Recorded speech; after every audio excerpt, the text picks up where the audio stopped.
Bom dia, alunos do terceiro ano, tudo bem? Tudo bem, hoje nós vamos fazer as atividades de ciências humanas e da natureza.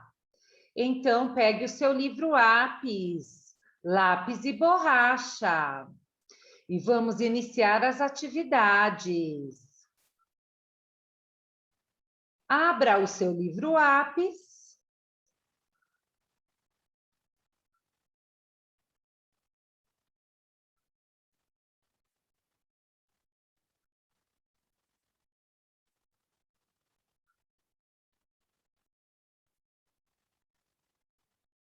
Abra o seu livro lápis na página 90. Então, vamos ler e responder às atividades da página 90. É muito importante que você leia antes ou junto com a professora também. Vamos ler? Página 90, Ciências Humanas. As diferentes comunidades. As pessoas têm origens, costumes e vivências diferentes.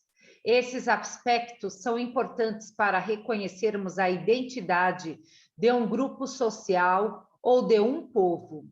Pessoas podem viver em uma mesma cidade e conservar os seus costumes antigos, mas também adquirir costumes novos.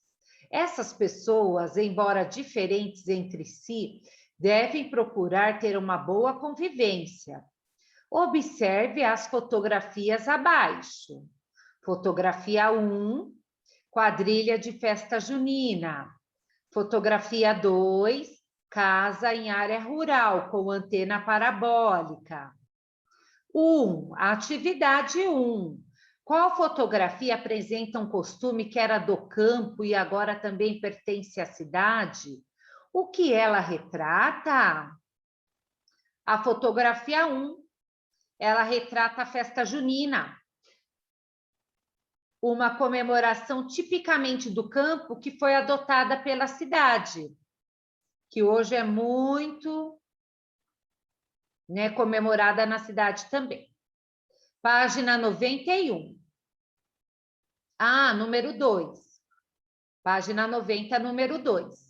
O que você vê na fotografia 2 que comprova um costume da cidade que chegou ao campo? A antena parabólica. A antena parabólica indica a presença de energia elétrica e o hábito de assistir televisão. Antigamente só existia energia elétrica na cidade e hoje já quase o Brasil inteiro, a sua zona rural tem energia elétrica. Então as pessoas também adquiriram o hábito de assistir televisão. Agora a página 91. Há comunidades que têm cultura própria e modo de vida diferente de outras do Brasil. Elas preservam rituais, crenças, tradições e conhecimentos próprios sobre saúde, agricultura e ambiente, por exemplo. Essas comunidades são chamadas de populações tradicionais e vivem em um território do qual retira os recursos naturais para sua sobrevivência. Recursos naturais, tudo que vem da natureza. Atualmente, essas comunidades correm o risco de desaparecer. Elas sabem que devem preservar sua cultura e seu modo de viver e lutam para ter o controle do território que ocupam e exploram. Observe as fotografias de algumas dessas populações. Caiçaras em Paraty. Os caiçaras vivem no litoral brasileiro e costumam cultivar alimentos, pescar, fazer artesanato e extrair recursos de origem vegetal. Comunidade Maguari. Os seringueiros vivem da extração do látex das seringueiras. Durante a época mais chuvosa do ano, também trabalham como coletores de castanhas. Vamos responder a atividade 3. O que são populações tradicionais? Cite exemplos. Populações tradicionais são populações que ocupam parte de um território e dele extraem recursos da natureza para sobreviver. Podem ser mencionados os pescadores e os seringueiros. tá bom? 4, você e sua família pertencem ou conhece alguém que pertence a alguma população tradicional? Comente com o professor e com os colegas. Então, você conhece alguém que extrai alguma coisa da natureza para vender e sobreviver? A qual parte de população tradicional essa pessoa ou você pertence? Agora, pesquise. Busque informações sobre os pantaneiros do Mato Grosso do Sul. Uma população com tradições e costumes próprios, como danças e festas. Então, procura na internet, no Google, Pantaneiros de Mato Grosso do Sul. E responda no seu caderno. Como se vestem os pantaneiros? Quais são as festas tradicionais comemoradas por essa comunidade? Como é a alimentação dessa comunidade? Responda no caderno e mande uma foto para a sua professora. Ela quer ver a sua pesquisa. Agora vamos para a página 92. A memória da comunidade. Há comunidades que mantêm suas memórias, costumes, tradições, entre outras formas, pelas manifestações culturais realizadas há gerações. A festa de São Benedito, que acontece todo ano em Cuiabá, capital do estado de Mato Grosso, é um exemplo. Essa cidade foi fundada em 1719 e desde então recebeu pessoas de diversas partes do Brasil e do mundo. Festa de São Benedito. São Benedito é a festa preferida. A festa de São Benedito é a mais longa do estado. Dura em média 30 dias. Começa na primeira semana de junho, com a peregrinação da bandeira nas comunidades vizinhas. Jantares e reuniões em residências tradicionais. E termina no segundo domingo de julho. Oficialmente, a festa de São Benedito surgiu em 1897. Na época, somente as famílias mais abastadas participavam desse grupo, pois eram elas que mantinham a igreja e a festa. O que é abastada? Famílias ricas, de boa situação financeira. Mas foram os escravos que primeiro homenagearam o santo com festas e oferendas. Desde 1721, os negros tinham São Benedito como símbolo de luta e fé. A paçoca de pilão é um prato típico cuiabano que leva farinha de mandioca e carne seca. Atividade 1. Existe no município que você mora alguma festa tradicional? Sim, aqui em Atibaia existe a festa junina, que sempre acontece no mês de junho, na semana do dia 24 de junho, para comemorar o aniversário da cidade. 2. Você e sua família costumam frequentar essas festas? Há pratos típicos como o da festa de São Benedito em Cuiabá? Então escreva: a sua família participa da festa da cidade? De alguma festa de alguma outra cidade? Há pratos típicos? Quais os nomes desses pratos típicos? 3. Procure saber quais são os grupos sociais que organizam festas no município em que você mora. Quais são os grupos sociais? Na maioria das vezes, quem organiza a festa é a prefeitura, né? O centro cultural da prefeitura. Ela organiza a festa oferecendo barraquinhas para escolas, instituições, ONGs, igrejas, né? E assim a festa é montada. Com todas essas barraquinhas, também são convidados cantores, grupos musicais e dançarinos para animar a festa. Página 93. No campo e na cidade, as comunidades deixam sua herança cultural para as próximas gerações. Uma dessas heranças pode ser a arquitetura do lugar. O litoral do Nordeste do Brasil recebeu grande influência portuguesa, indígena e dos negros escravizados no início da colonização. Nessa época, a região foi a grande produtora de açúcar para os mercados europeus. A influência portuguesa pode ser vista nas igrejas e em outras construções coloniais, que existem até hoje nas cidades da região. Já o sul do Brasil é uma região que recebeu muitos imigrantes europeus, principalmente italianos e alemães. A presença desses dois grupos pode ser percebida pelos sobrenomes das pessoas, pela influência na cultura, na culinária, pela arquitetura local, pelas festas e entre outros aspectos. Prédio na cidade de Feliz. Esse estilo de construção encontrado no sul do Brasil é parecido com o de alguns locais da Europa, principalmente da Alemanha.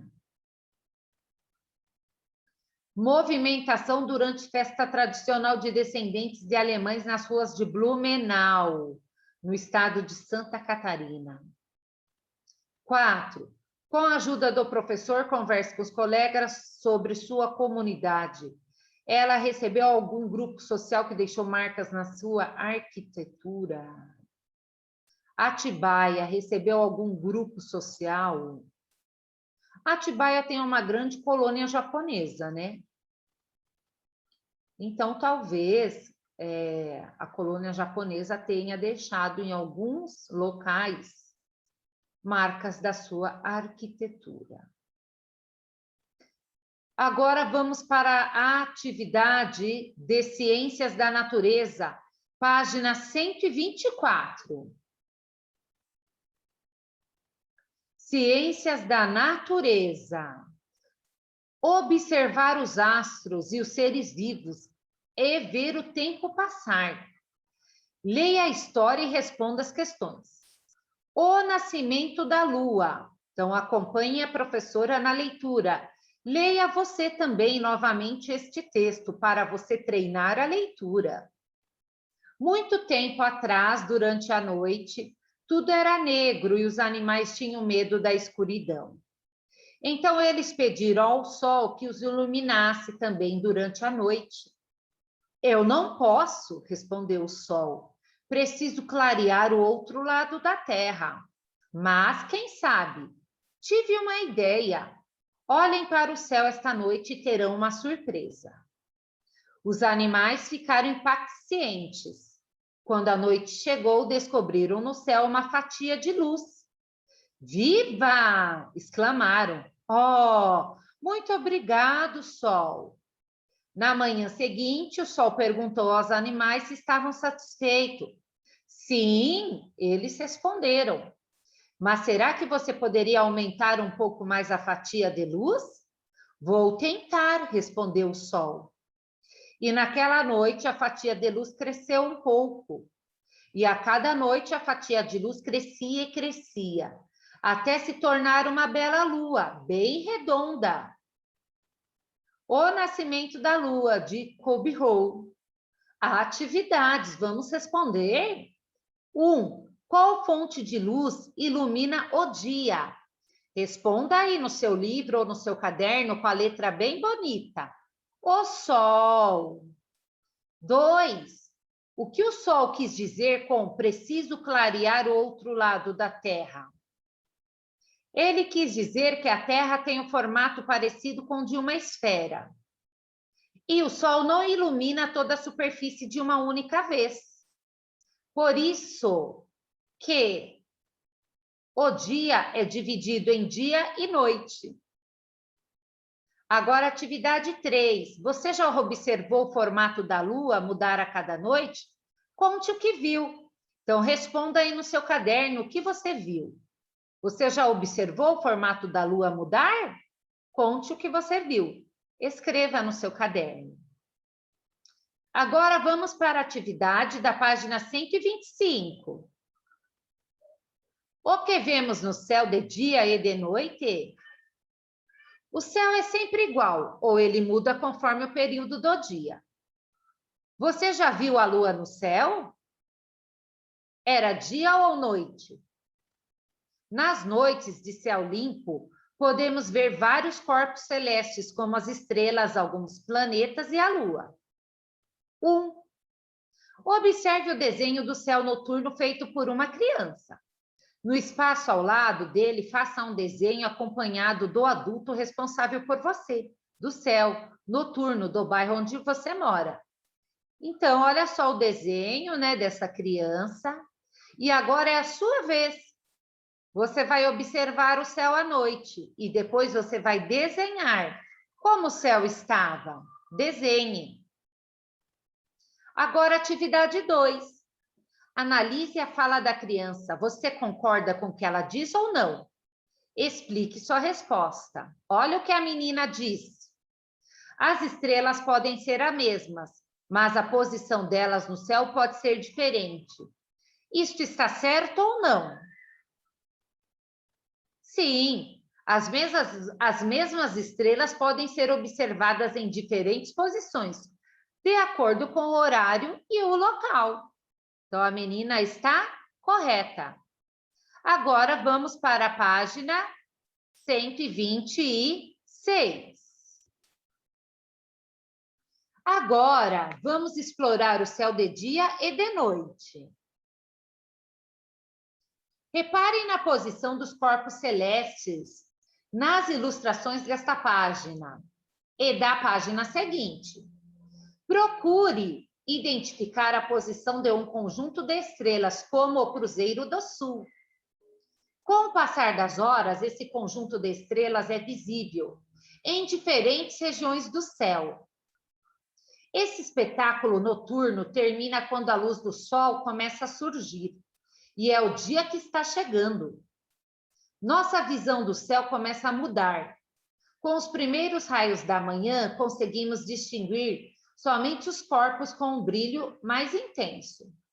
Além da lua, se ela estiver visível no céu na época da observação. Podemos ver planetas como Vênus e as estrelas mais brilhantes, como as do Cruzeiro do Sul e as Três Marias.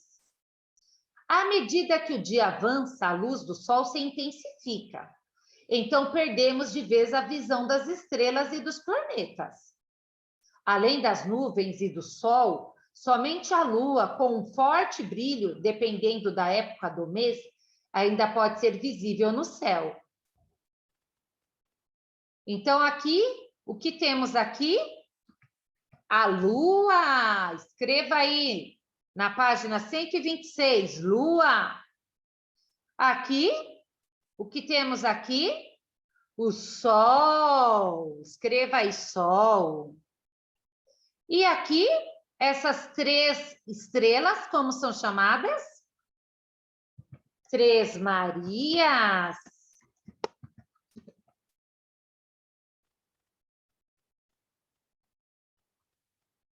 Turminha, na próxima semana continuamos as atividades, tá bom? Então, essas foram as atividades de Ciências Humanas e da Natureza.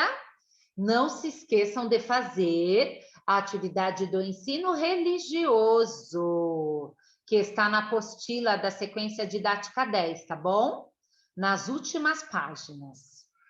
Então, até mais, turminha. Um grande abraço para vocês.